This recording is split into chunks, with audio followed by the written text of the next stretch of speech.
Well, welcome, Excel Christian Warriors. I am going to be doing your chapel today. I'm Brandon Wimbley, and we're going to be learning about forgiveness today. Now, I hope where you guys are at over on Bering Boulevard that it's a little bit warmer because it is incredibly cold in my house. So that's why I have my wonderful Christmas sweater on, even though we haven't even got close to Christmas time yet. So we're going to be talking about forgiveness, and I'm just going to share with you a picture of what my house would look like, and then let you know how that's going to relate to our lesson. So this is my upstairs, and downstairs in my bedroom, if it was up to me, this is what it would look like. Not very nice, not very tidy or organized, is it? Now, I love to do stuff, and I don't always love to clean up my mess. And some people at your school can verify that. One of them is Ms. Juliana Fair. And the reason why is I like to go on from one thing and head straight to the next. And I don't want to go and clean up all of this, do laundry, fold it, put it away. But I have this person who lives with me, and it's called my wife. My wife is Amanda, and she obviously does not want to live like this. And so she will constantly tell me, hey, Brandon, can you clean up and make the house look nice and presentable? Something like this.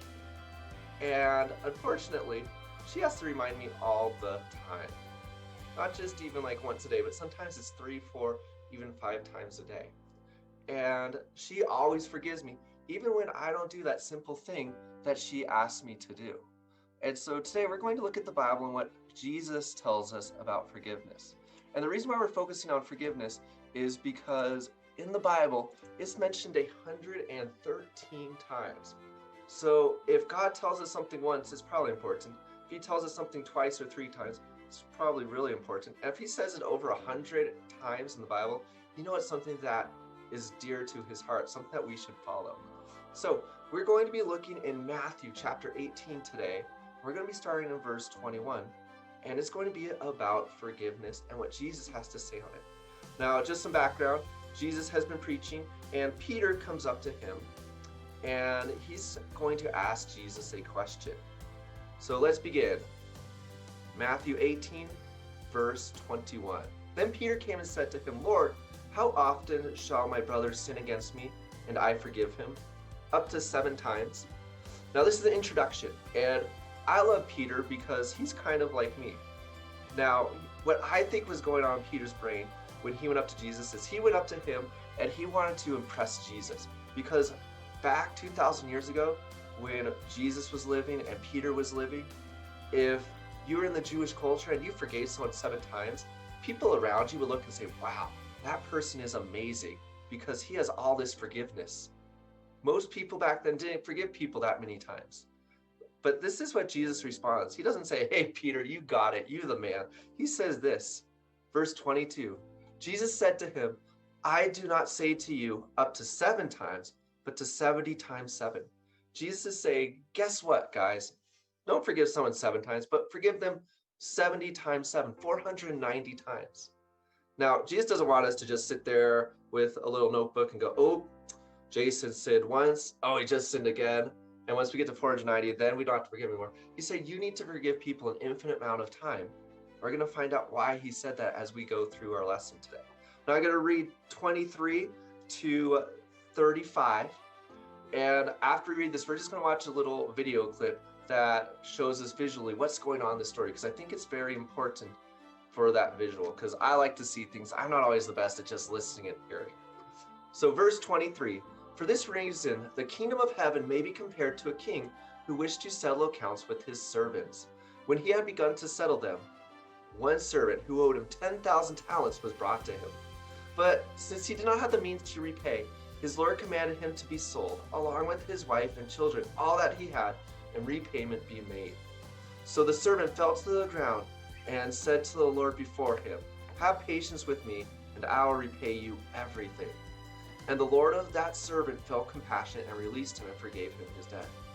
But then the servant went out and found one of his fellow servants who owed him about 100 denarii.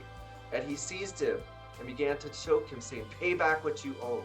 So the servant fell to the ground and began to plead with him, saying, have patience with me and I will repay you. But he was unwilling and went and threw him in prison until he should pay back what he was owed. So when his fellow servants saw what had happened, they were deeply saddened and came and reported to their Lord all that had happened. Then summoning him, the Lord said to the servant, "You wicked servant, I forgave you all your debt because you pleaded with me. Should you not also have mercy on your fellow servant in the same way that I had had mercy on you?" And his Lord, moved with anger, handed him over until he should be repaid all that was owed to him. Now, that's pretty intense.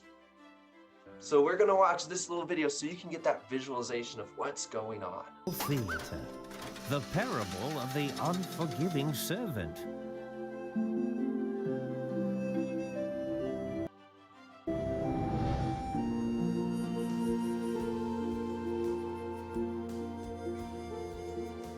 Once there was a king who wanted to settle accounts with his servants. A servant was brought to him who owed the king a very large amount of money. The man was unable to pay back such a large amount, so the king commanded that he be sold, along with his wife and children and all that he had, to make payment. The servant fell down before him and begged that the king be patient with him, and promised that he would pay back everything he owed.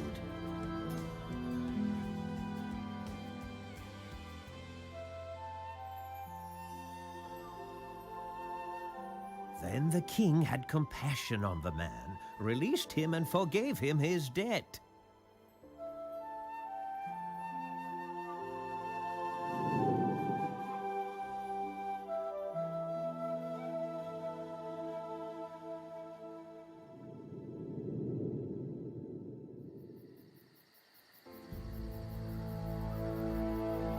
Instead of being grateful for the king's mercy toward him, the man went home and looked to see if there was anyone that owed him money.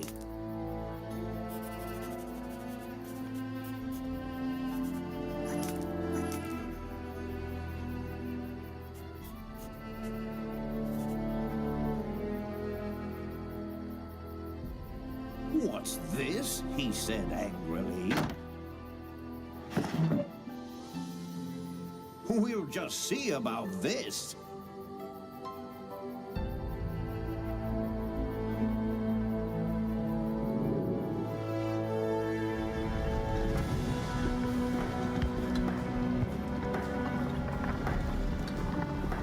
Then the man went out and found a fellow servant who owed him a very small amount of money. The man took him forcibly and demanded, "Pay me what you owe." Then his fellow servant fell down and begged that the man be patient with him, and promised that he would pay back everything he owed. But the man had no compassion on him. Instead, he threw him into prison until he should pay back his debt.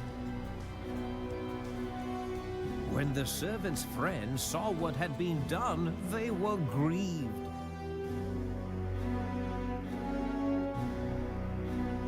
They went and told the king what had happened. The king was very angry and called the man to him and said, "You wicked servant! I forgave you all the debt that you owed me because you begged me. Should you not have shown compassion on your fellow servant, just as I had pity on you? Take this wicked servant away and throw him into prison until he has paid back everything he owes."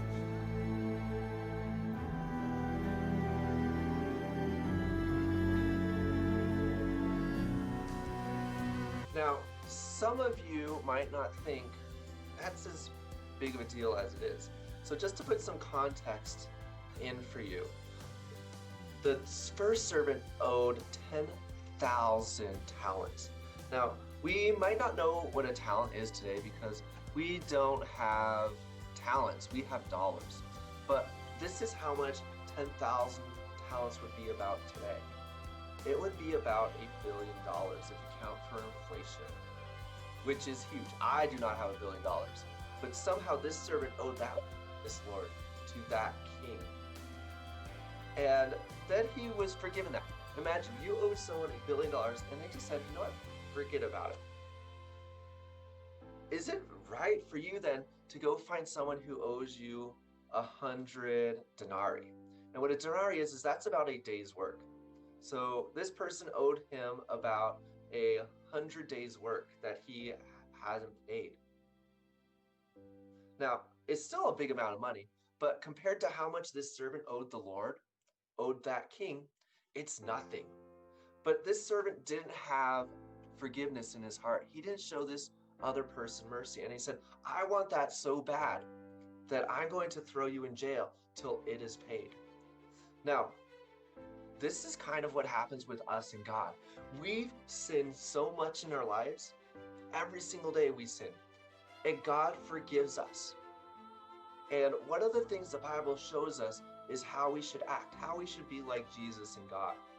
So we should be able to forgive people constantly, even if they've done things that upset us, even if they've wronged us.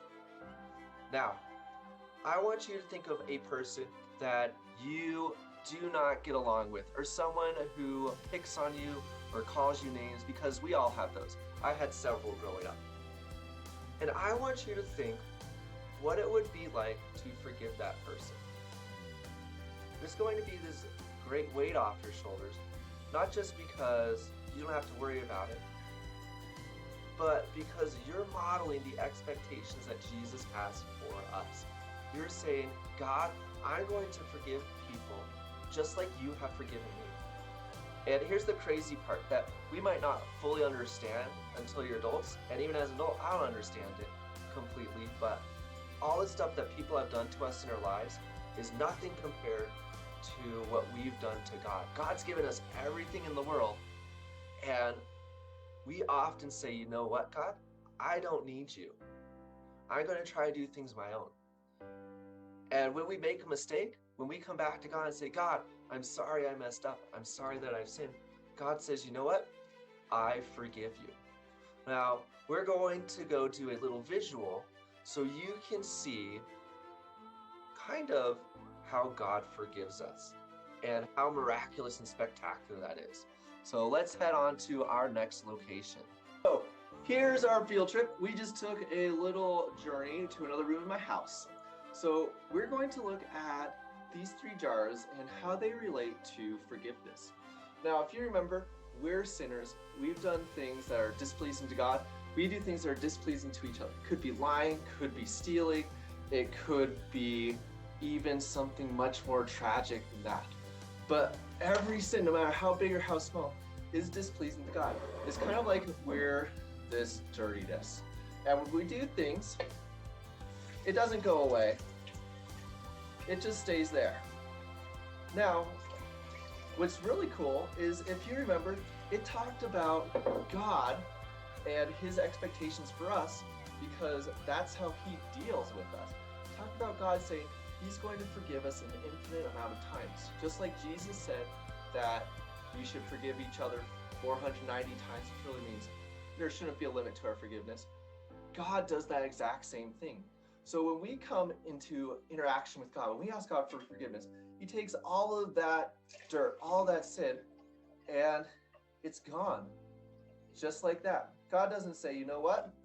I'm only going to forgive you a little bit. But when we sin some more, God says, you know what? I forgive that sin. It's gone. When we keep sinning, that happens again. And so that's what God wants us to do in our lives. He wants us to forgive everybody just like he forgives us, no matter how big or how small they've hurt us. Now, I want you to think of that one person in your life, because we all have them, who honestly, maybe you just can't stand. It might be because they're a bully to you, they pick on you, they call you names, but God wants us to forgive them. Even though they've done those horrendous things to us, and honestly, they even still might keep doing those horrendous things to us. That name calling, that stealing our lunch, it's a big brother, big sister, they might keep beating us up even, but God still wants us to forgive them. And because we've been forgiven by God, that's what we should do to those people who frustrate us. Because God wants us to be just like him. God wants us to forgive others just like he has forgiven us.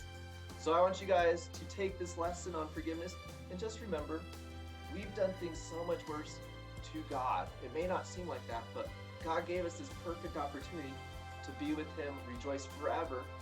And we say, you know what, God? A lot of times I want to do things my own way. And yet God always forgives us. So that's how we should act with others. We should model our behavior after what Jesus said in Matthew 18. All right, guys, I hope you have a wonderful rest of your day at Excel. We're almost to Thanksgiving, so get ready for lots of food, and we'll see you guys later.